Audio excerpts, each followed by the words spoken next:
The video you just saw was shot with the iPhone 14 Pro Max. No gimbals, no third-party accessories. Shooting high-quality cinematic video with your iPhone is not that difficult. You just have to get the basics right. In this video, I will cover everything, right from the camera settings, cinematic mode, lenses, third-party accessories, composition, basically everything you need to know in order to maximize the video shooting potential of your iPhone. If you want to learn a particular thing, on the screen right now, you'll be seeing the timestamps of the topics that I cover in this video. However, I would recommend you to watch the whole video, especially if you're a beginner. You're going to learn a lot of things. This is one of my favorite topics to talk about. I'm super duper excited. So without wasting any time, let's get started. First, let's talk about camera settings. I shoot all my videos in 4K. Now this is a personal preference, but the extra resolution does make a difference. Talking about FPS, I would recommend to shoot in 24 FPS if you're not going to slow down the footage. The look of 24 FPS will help with the cinematic effect. So when to use 30 and 60 FPS? Use them when you're going to slow down your footage. With 30 FPS, you can play the footage at 80% speed, and with 60 FPS, you can play the footage at 50% speed. In case you need something slower than 50%, I would recommend to shoot in 120 FPS and not 240 FPS. Reason being, when you're shooting at higher FPS, the shutter speed is increased, and that results in less amount of light coming in.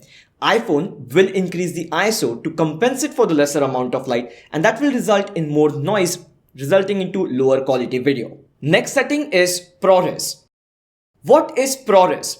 I won't get too technical. The video you're shooting is actually the compressed form of the original video that the iPhone sensor is recording.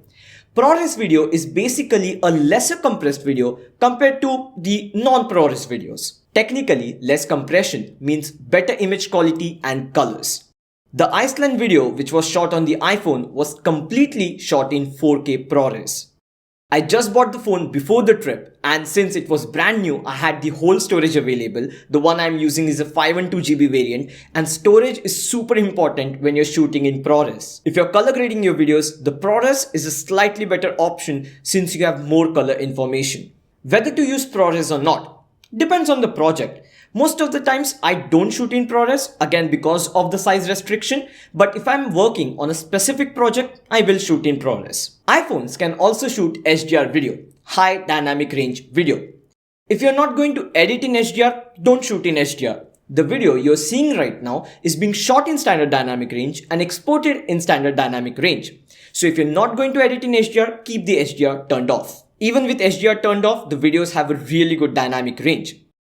This is pretty much about it when it comes to camera settings. One last thing is always lock your exposure. You can tap and hold to lock your focus and adjust the exposure with this slider. If you need finer control, click here, click on the plus minus icon, and now you can fine tune the exposure. Next thing we are talking about is cinematic mode. I can't make a video about shooting cinematic video with the iPhone without talking about the cinematic mode. To be honest, when the cinematic mode came out, I was a bit skeptical about it. I liked how Apple implemented the feature, I liked how quickly it grabbed focus on the subject, but the videos didn't look quite real. Cinematic mode has improved over time. Now you can shoot in 4K 24 FPS, and with the improved cinematic mode, I believe the iPhone is a much more capable filmmaking tool. But that doesn't mean I use cinematic mode every time. I only use cinematic mode when I feel I'm not getting enough background separation with the normal video, and only if the subject has uniform edges to detect. Otherwise, it can look fake. One good thing about the cinematic mode is you can change the focusing, the aperture after shooting the video. Now just FYI, this is not the actual aperture. This is just the visual effect that's being done in post. If you're using f2 or f2.8, chances are it won't look that real. In such cases, I will recommend to drop down the aperture, something like f7, f8. When you do this, the amount of blur will reduce a bit, but it will start looking real. This is a good technique to make sure you still have enough background separation, but the videos don't look fake. Next, we will be talking about lenses, which play a huge role in the look and feel of your video. But before that, it's time to thank the sponsors of today's video who made this video possible, Track Club. Doesn't matter whether you're shooting a video with an iPhone or a professional camera, a cinematic video is incomplete without music. Before I start editing a particular cinematic sequence, I need to finalize the music. It is very important. That is what gives the feel, the vibe for the complete video. Finding the right music can be an extremely time-consuming process. That is why you have these filters to help you. Let's say I'm going for no vocals, cinematic mode, a medium-high energy, and I want my music to be about 3 to 4.5 minutes long. I can also specify that, and the results will be filtered for you in no time. Once I go through the music tracks and I like something, this is my favorite part of Track Club. Once you click here on Mix Lab, you will see all the instruments and all the effects that went into this music track. That's not it. Let's say I want the drums to be more prominent. I can increase the volume of the drums. I don't want a particular instrument, I can even mute it. Once you've selected your favorite music track, you have customized it. You can download the customized version. You can download the original music track as well. And you also have the option to download all the stems individually. This is a very fun tool to use and can be super helpful for your next project. You can choose the individual plan or the business plan according to your needs. And the good thing is, if you click on the link in the description below, you get a 1-month full access free trial of Track Club. Once again, thank you Track Club for sponsoring the video and supporting the channel. Let's talk about lenses. Depending on which iPhone you use, you will have different choices for lenses. The telephoto lens is only available in the Pro models. While filming, how do you decide which lens to use? I keep it very simple. I start with the standard lens. If I feel it's not wide enough for what I want to capture, I will use the wide angle lens. The field of view is pretty wide and you can get amazing results. Most of the time, I film with the standard 1x lens. The quality is great and performs better in low light compared to other lenses. But the telephoto lens is very useful in certain cases. When you zoom into higher focal lengths, you increase the background separation. Even while using cinematic mode, using the telephoto lens is a great idea. When you combine the background blur with added compression, it doesn't look like it was shot with the phone. One mistake to avoid is don't zoom in manually between the lenses. What you're essentially doing is you're cropping in digitally, which you can even do later in post-processing. You have multiple options for lenses. And when you use them in a single video project, it won't look boring because every lens has a unique look and feel to it. Next, we are talking about my favorite topic, drum roll, composition. Whether you're taking photos or videos, composition is the most important thing because it helps to convey the story. When I'm filming something, I try to keep the composition as simple as possible. Just focus on the subject and avoid any distractions.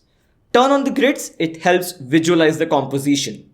Let me show you a few examples on how I use composition while filming videos. In this particular frame, I place the mirror at the center and the car passing by is at the rule of thirds. For this particular frame, I chose a very simple symmetrical composition because of the reflection. For this frame, I used half of the sky, half of the land and placed the eye of the horse exactly at the center. Symmetry, rule of thirds, these guidelines will help you to keep the composition simple but at the same time visually appealing.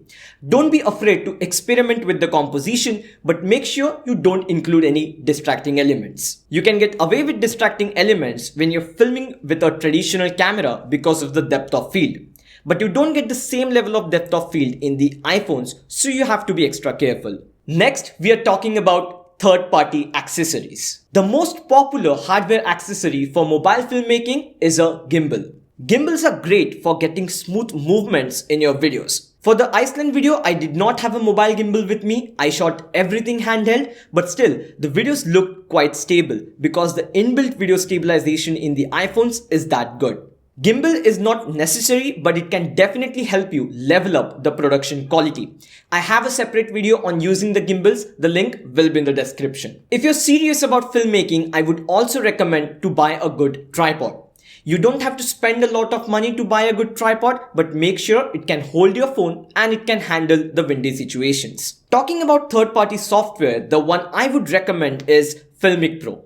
It has advanced options. You can adjust the shutter speed, ISO, white balance, and can even shoot in log, which you can take advantage of while editing. Filmic Pro is an advanced software and I would not recommend it to everyone, especially if you're a beginner. Keep things simple, use the stock application. I have used the stock application for almost all of my videos and it works great. There were a lot of things that I covered in this particular video and it might be overwhelming if you're a beginner, but don't be afraid. Take one step at a time and keep practicing. iPhone is an amazing tool for filmmaking. Recently, an Indian director shot a film completely on an iPhone. Even you can do it, just make sure you stick to the basics and keep on practicing as I said before. Cinematography is something you will get better at with practice and experience. That's it for this video guys. I hope you people enjoyed the video. I hope you got to learn something from it. And if you did, press the like button. Subscribe to my channel for more such content. Let's hit 1 million subscribers as soon as possible. I will talk to you guys in the next one. Bye.